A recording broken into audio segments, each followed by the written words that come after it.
Mal entretenir ton bain froid électrique, ça pourrait te coûter très cher. Il pourrait casser dès la première utilisation.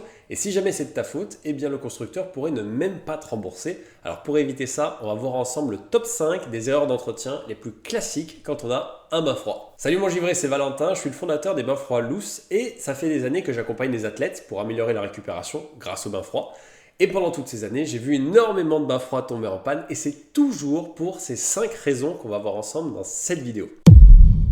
Alors la première raison, c'est le mauvais entretien de l'eau. Tout simplement, si jamais tu ne fais rien, et bien au fur et à mesure, ton eau, elle va devenir verte, ça va commencer à ressembler à un grand bouillon, ça va sentir mauvais, tu vas même commencer à avoir des algues, tout simplement parce que tu n'as fait aucun traitement.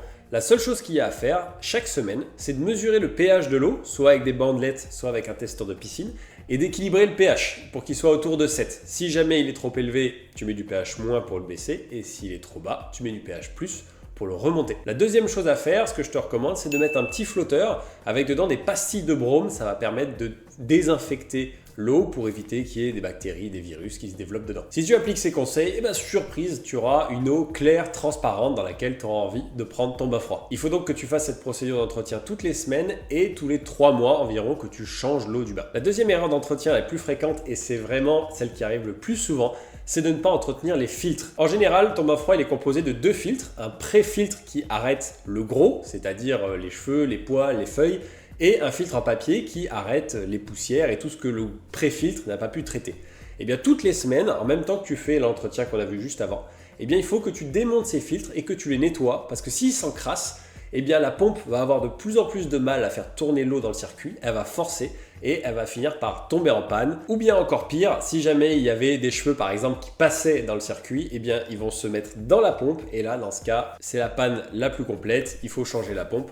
C'est la casse la plus facile à éviter juste en nettoyant les filtres toutes les semaines. J'en profite pour te dire que si jamais tu souhaites te procurer un bain froid électrique facile à entretenir, tu peux regarder le bain froid électrique LOTS, le lien est juste en description. Erreur d'entretien numéro 3, mal le stocker. Ces bains froids en général sont prévus pour aller dehors, mais s'il n'est pas équipé d'un système anti-gel et que tu le laisses dehors sans le faire tourner, qui gèle pendant la nuit, l'eau risque de geler dans les tuyaux et tout simplement ton refroidisseur risque d'éclater. Deuxième chose qui pourrait lui arriver, si tu le mets en plein été au soleil et que tu lui demandes de refroidir, et bien vu que c'est souvent une caisse en métal, le bain froid va avoir beaucoup de mal à refroidir l'eau, donc il va énormément forcer et il risque de s'user prématurément. Donc si jamais tu le mets dehors, essaie de le mettre à l'ombre, si possible sous un espace couvert, et si jamais tu peux pas, mets au moins une bâche dessus pour éviter que les rayons du soleil tapent directement dessus. Erreur d'entretien numéro 4, remplir ton bain froid avec de l'eau sale. Et oui, je l'ai fait pas mal de fois cette erreur. Souvent on veut remplir son bain, on prend le tuyau de jardin, on le met dedans, on va allumer l'eau et quand on revient, eh bien en fait on a mis de l'eau sale parce que le tuyau de jardin n'a pas servi depuis longtemps ou bien elle a traîné dans la terre.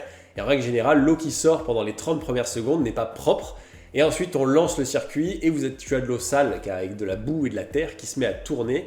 Et donc du coup, ça risque d'encrasser tout ton système, c'est vraiment à éviter. Donc pour éviter ça, fais couler l'eau du tuyau de jardin pendant une bonne minute à côté, avant de le mettre dans le bain froid pour t'assurer que tu ne mets que de l'eau propre à l'intérieur. Et enfin, la dernière erreur d'entretien, c'est les joints. Tu as des petits joints qui sont absolument partout. Au niveau du filtre, au niveau des tuyaux, au niveau des vannes, à peu près partout, qui assurent l'étanchéité de tout le système. Sauf que les joints, ça s'use. Parfois, en démontant quelque chose, on les perd ou on les remet mal en place. Et ça peut générer des micro-fuites. Et si jamais ton bain froid est stocké à l'intérieur, ça peut être très gênant.